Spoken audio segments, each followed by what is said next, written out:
The broadcast is now starting. All attendees are in listen-only mode.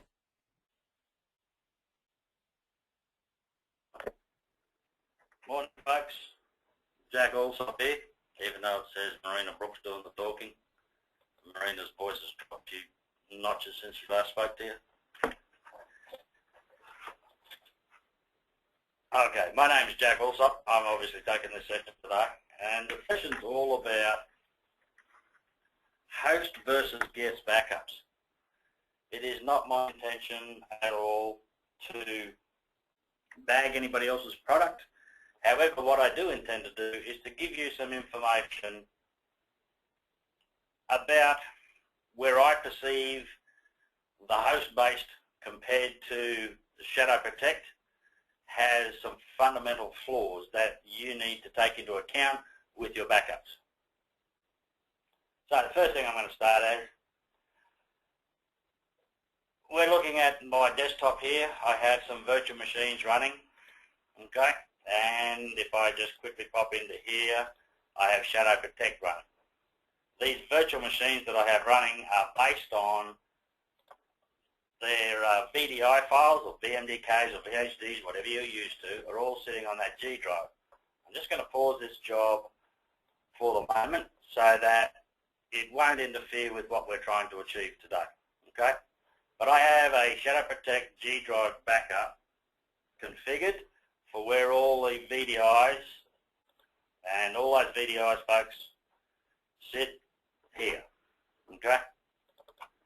So the ones we're talking about is Cluster B, Cluster DC, Cluster DC1. That's all the machines we're talking about, okay?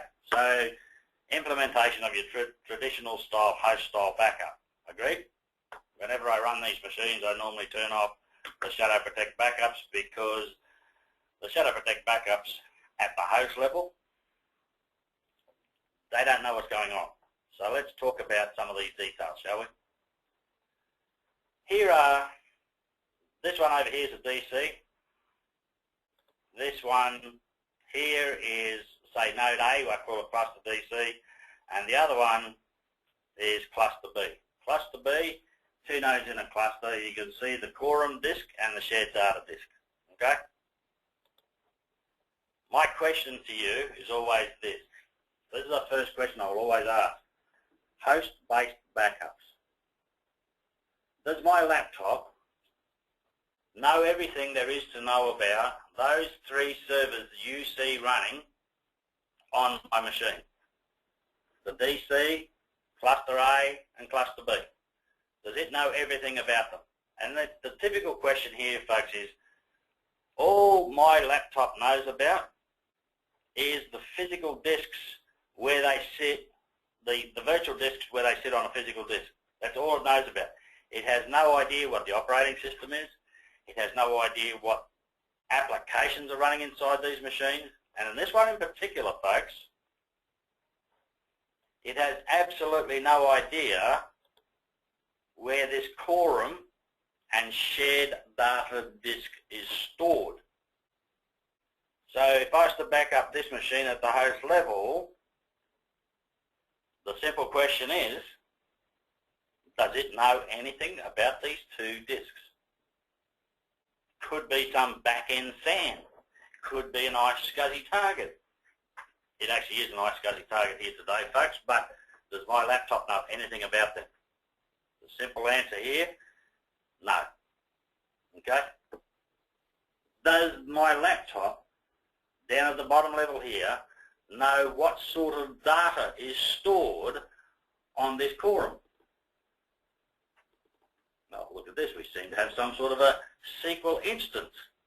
My laptop has no idea that SQL's involved in this whole arrangement. Hasn't got a clue. And especially if you consider, all right, I've done a custom install and put all of the system databases where I would normally put my production databases. A lot of people would leave them on the C drive. So at the host level, does it know where all the production databases are? I would say no. The host has no idea what data is involved in this, and the other thing is the host has no idea how busy each of these servers are in this quorum. in this cluster. Hasn't got the faintest idea how busy they are, what performance problems they've got, nothing. It just says, all I'm going to back up down at this level here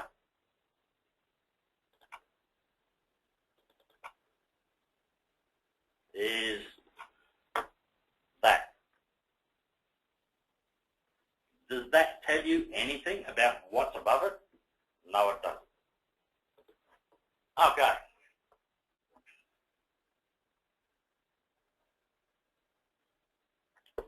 Excuse me while I have a good drink. The other thing that I'd like to talk about here, a lot of the host-based technologies today basically say they're agentless. Now, folks, they are not. There's an awful lot of technology out there today that says we back up at the host level, but what they actually do is when they say, right, I'm about to back up this machine here, for example, this cluster B server, what they will do is throw a temporary service inside this machine, okay, in an attempt to understand what is inside this machine, okay.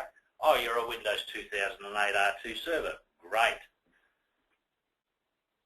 There are 3 different ways of doing that, and each of them has their own potential liabilities or problems, if you prefer. The simple fact of the matter is, can you guarantee for me each and every time that we want to do an incremental backup of of a guest on a host, that Windows machine is going to do the same thing every day? Most people, in all honesty, would go, Windows won't do the same thing one day to the next, okay? If Windows is really, really busy at that point in time, what's going to happen? What's going to happen is it'll throw the temporary service up here, and it is a temporary service, in an attempt to talk to VSS. And if I say, right, I'm going to back up these 3 machines here, okay? Because they're in the one job, I'm going to back up these 3 servers at the same time. The problem is that quite often the temporary service gets thrown into all 3 of them. If this particular one over here is rather busy, and this one's absolutely doing nothing, which is not doing anything, okay? It's just a domain controller. This one will report, yes, I'm ready to go, and quite often without a whole heap of extra configuration, what will happen is this one says, yes, I'm ready to go, and therefore the backup will happen for all 3. Is this one ready to go? The one that's really, really busy? No, it won't. Okay? Problem 1. Problem 2, a lot of the host-style backups with this temporary service configuration, there are 2 ways you can do this temporary service configuration. The general one, the most common one, is just throw the temporary service up there without any special credentials at all, and just say, please do the best you can to flush the disk, and we will back you up at that, BMDK, or in my case here, VDI level, and we're fine. Okay? Great backups, but I'm going to ask one simple question. What about data integrity? Now, when we toss that temporary service up into a guest to say yes, and we give it the appropriate credentials to try and capture the correct data integrity, you have to make sure this particular service that you're throwing into the guest has the correct levels of access to the various components or data you're using. It is so easy and very, very fundamental, where a lot of people make a simple mistake, especially with SQL, and they go, geez, I didn't think about adding this particular account into the SQL instance to be a backup operator, for example. Okay? So you're fundamentally going to have an issue where potentially, quite often, data integrity is not there. I had a conversation just recently with a gentleman who backs up quite a few hundred virtual machines, and he uses the temporary service process without credentials. And he will tell you up front, there is no data integrity. I can put any one of those servers back at any time. The data inside those servers, not my problem. That's the agreement he has with these customers. And I do not understand why. Basically, he says it's just a backup. So this whole data integrity thing is very, very important. Okay, we've talked about the basic temporary service without any data integrity. We've talked about the basic temporary service with credentials to hopefully try and get some sort of data integrity. The complexity of types of backup depending upon the ultimate destination. A lot of the host-based backup software folks introduces this concept of we'll do a full and then we'll do incrementals of some sort that then synthetically get merged into a base at some point in time. I always ask the question on a lot of these information is where is the data integrity inside those backups? Shadow Protect, for example, we will do a base backup and never modify that base backup again. I can show you our servers here in North Sydney if you prefer, where we do, and we have virtual machines running around here, 5 of them, all sitting on a Hyper-V machine. We do not back up the VHDs, we back up inside the guests, folks. Why? Because we're looking for that data integrity. We're looking for one backup that I can use for backup, for restore of servers, for restore of data with data integrity. A lot of the host-based stuff with the complexity of the jobs to do this. How often can you run the incremental structures? And then you have to have another separate machine there just sort of managing that whole process, which is based on a database of some sort. Fundamentally, there are issues with that. Most people have problems at some point in time with what they call the backup proxy server. We've had plenty of customers tell us that on a 3-week rotation they have to recreate bases again because they can't get access to anything.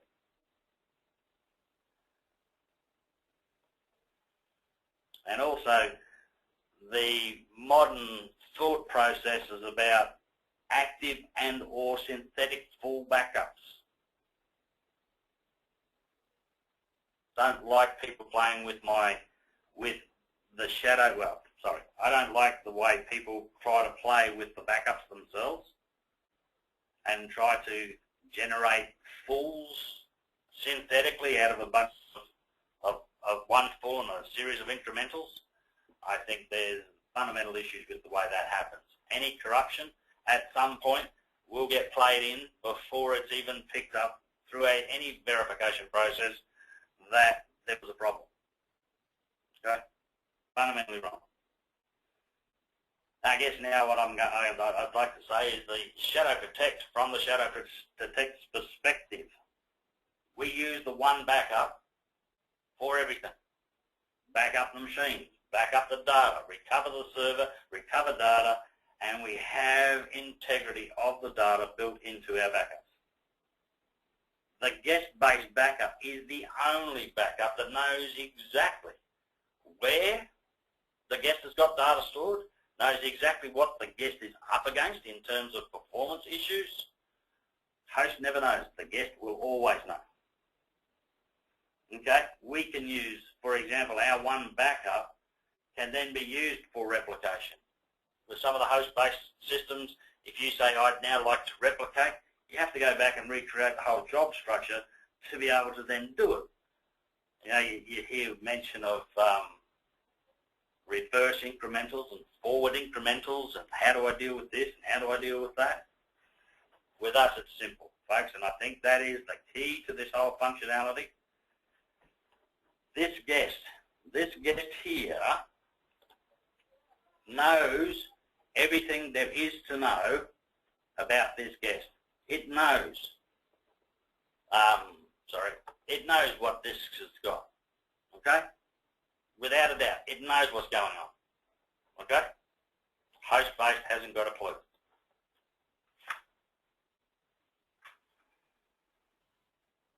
And I think, folks, fundamentally, from my perspective, the simpler it is, the simpler the backup structure needs to be, the more effective long-term it will be.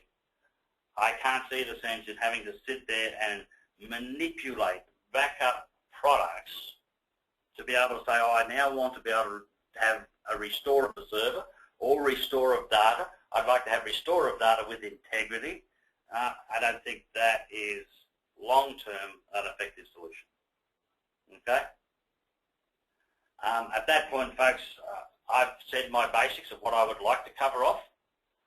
What I will ask for, if there are any questions at all from any of the attendees with regards to what I've mentioned today.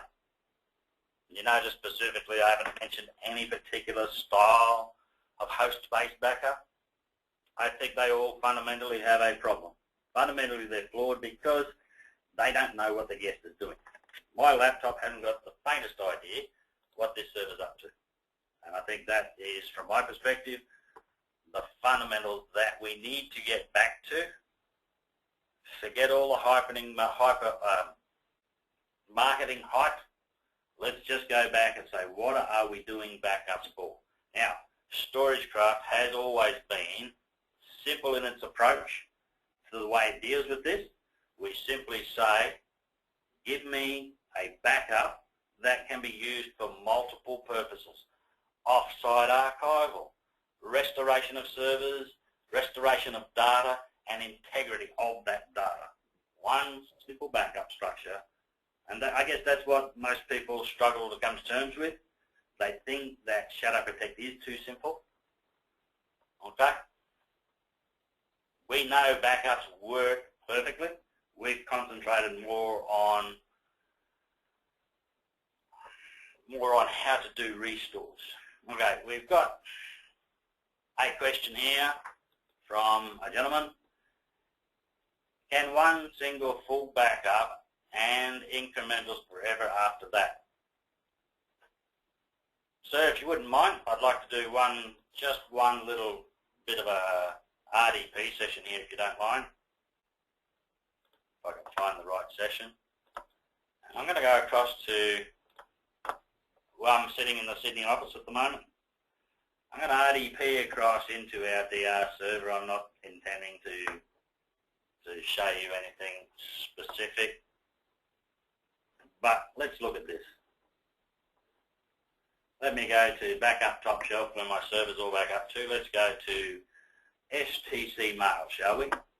And just to make this easier for you to see, I am going to take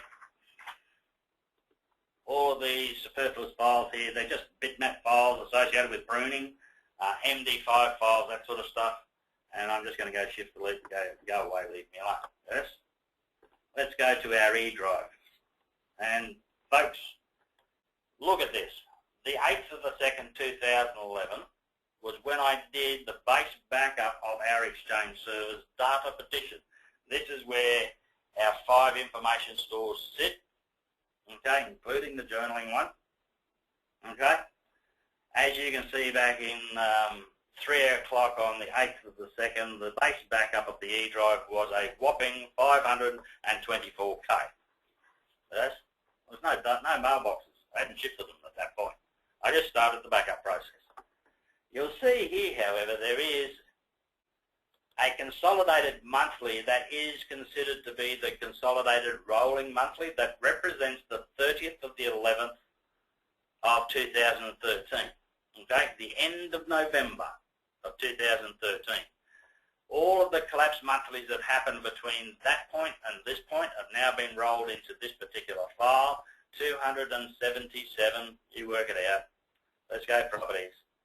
264 gig, yes? You will see collapse monthlies, monthlies, monthlies, monthlies, monthlies, a whole bunch of weeklies to another monthly, a whole bunch of dailies to a weekly, yada, yada, yada. Now, here's one of the benefits of the StorageCraft approach to this product, right? If I was to go from here all the way to the bottom, okay, just go properties, all right, 110 files. Is that what? 101 files, sorry, for a total of 493 gig. However, if you were to look at this, let's take these incrementals just here, okay? Right-click on those. That's 13.7 gig of 30-minute incrementals of our Exchange data petition at sometime past midnight. Produce this file, which is the sum of those with pruning. Those bitmap files I deleted are part of the pruning process. And if I look at this, it's 2.52 gig. This simple process that we have implemented here for our Exchange server, and we're up to 32,000 incrementals at the moment, but this whole structure here is fully restorable at any time to anything, but I'm using the least amount of disk space for over 3 years of backups at any one point in time. GRE will work against any of those files. Shadow Protect will work against any of those files. Do restores, do whatever it is you're looking for. The simple fact of the matter is, keep it simple, keep it clean, keep it mean. I can do anything that I need to do for StorageCraft in the APAC region based on this information here. Our Exchange server is totally restorable. I hope by way of explanation to the gentleman that that was sufficient.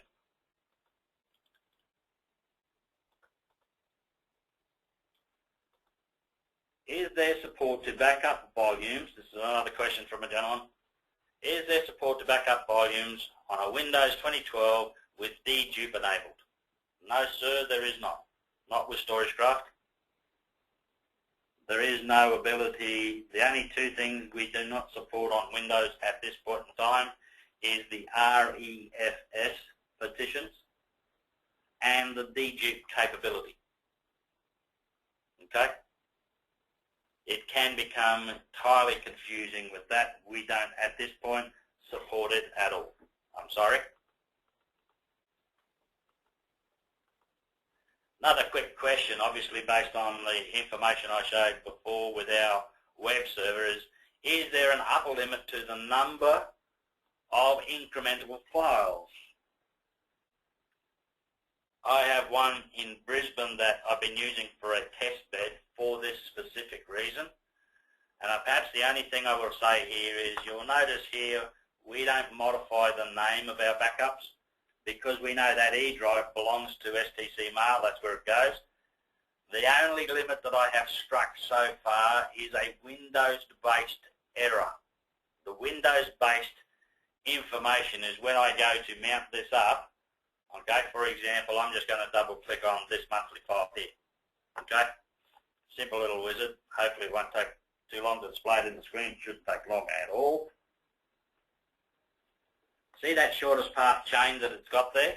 What it has to do is string each one of those together to form the string of the chain to be loaded. Now it's a Windows problem, not a StorageCraft Shadow Protect problem.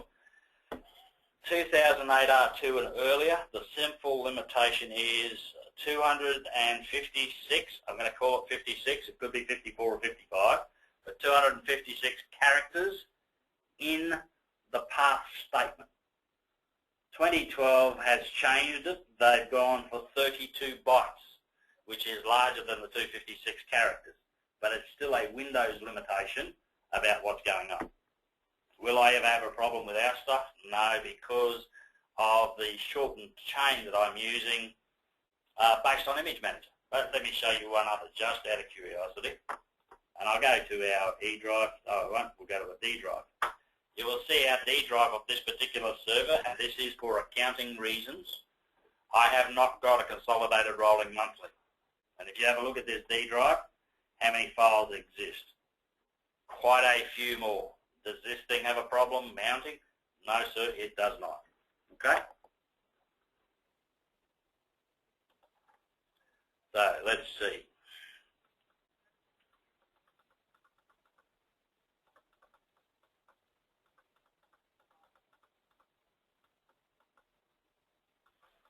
Next question, folks. Let's say you have an incremental at 8 a.m., 12 p.m. and 3 p.m. I struggle with this one, folks, just from the perspective of we're saying 8, 12 and 3. Shadow protect. Look, we can definitely do this, but let me just make this little point right now. The more often that you do backups, the shorter the backup window is. It's not really a window, but the shorter period of time it's taken to do the backups. If I was to do on our Exchange server just backups every 3 or 4 hours, okay, I've still got the same amount of data, but it's going to take 10 times longer to do the backup. Do it more often, and Windows, the actual performance hit is negligible if I'm doing it every 30 minutes. I just make that little point for a starter. I make a change on a file at 11 and 2, so you went 12 and 3. These incrementals were consolidated to a daily. The question is, can I use the daily consolidated to recover those changes I made at 11? And let me go back here. Let me see what we did. We did backups at 8, 12 and 3. I made a change at 11 and at 2. Okay. At 11. Okay. Let me go back over here to answer this particular specific question, folks. And let's see. If I look through the change structure here. So the gentleman made a change in that file, or before that file. So he added something in there, I believe.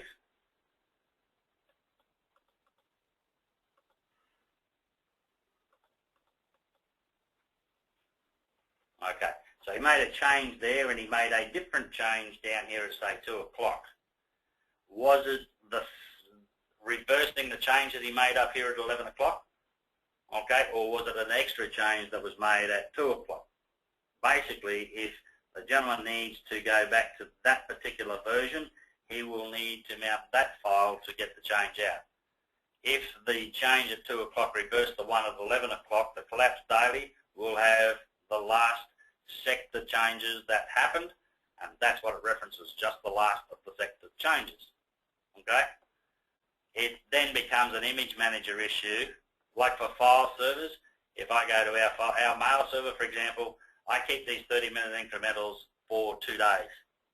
However, on our file server, I keep the 30-minute incrementals for 7 days to counter that particular issue. I have other customers that by default want to keep those 30-minute incrementals, the intradailies as they're called. They want to keep them for 14 days to fix this particular problem this gentleman's talking about. But at some point, the collapse daily references the last of the sector changes. It merges all there, so if there was an addition here, then that addition was deleted here, and another addition was made here.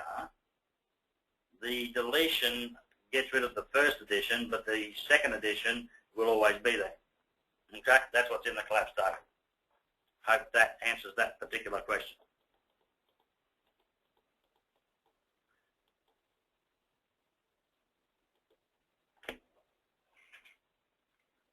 I have a specific question here, which is really not about host-based backups or anything like that, but some general questions about Shadow Protect.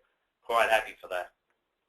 The question here is, do I recommend splitting images into 4096 or similar if replicating images to tape using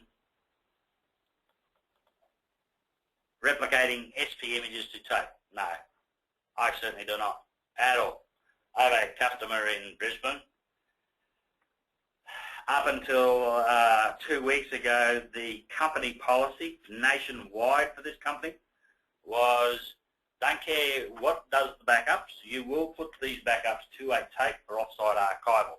We finally got approval 2 weeks to get rid of the tape and allow us to replicate between states.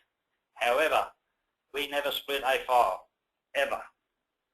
their data partition on their file server in Brisbane. No, the one in Sydney, it's a 4 terabyte data partition with 2.4 or 2.3 terabytes of data.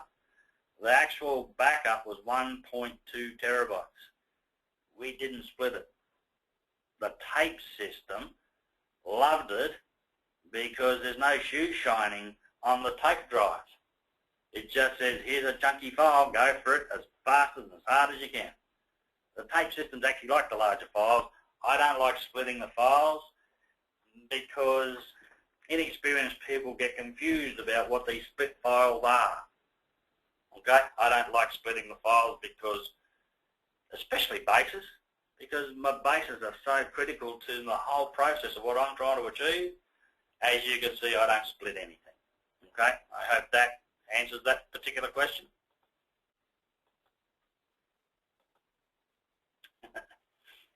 Interesting.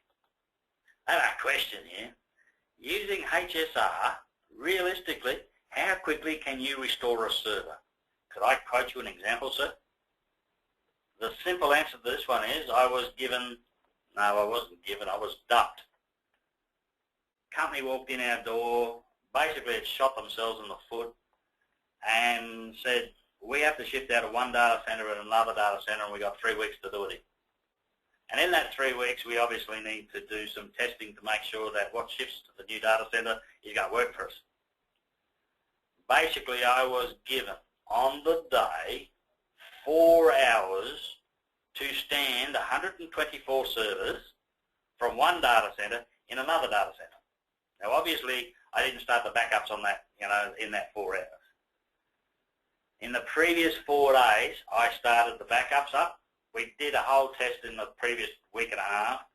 On the week preceding the transfer, on the Tuesday, I started a whole fresh series of backups for every server, 124 of them, to an image manager server that then verified them and replicated them across the new data center.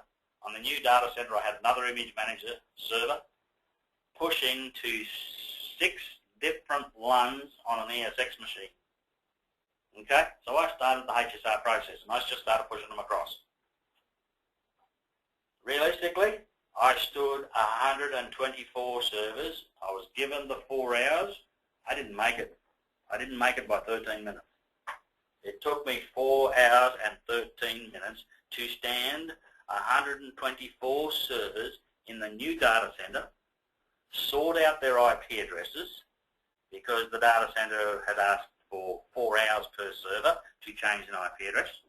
We didn't have that time. This client was basically on the day of the shift, starting at 4 o'clock in the morning, they had to be stood completely by 6 o'clock that night. Otherwise, they were in deep trouble. I had finished all of my processes and that was sorting out Active Directory, sorting out IP addressing, stand 124 servers, finalise them, 4 hours, 13 minutes. Is it realistic? Yes. Was I working? You bet. Okay? But can it be done? Certainly can be. All right, folks, I think at that point, I certainly hope each and every one of you has got some information out of today. If you require any further information, please do not hesitate to contact your account managers and ask for further clarification. But based on that, folks, I'm going to say thank you. Enjoy the rest of your day, and we'll see you next time. Thank you. Bye.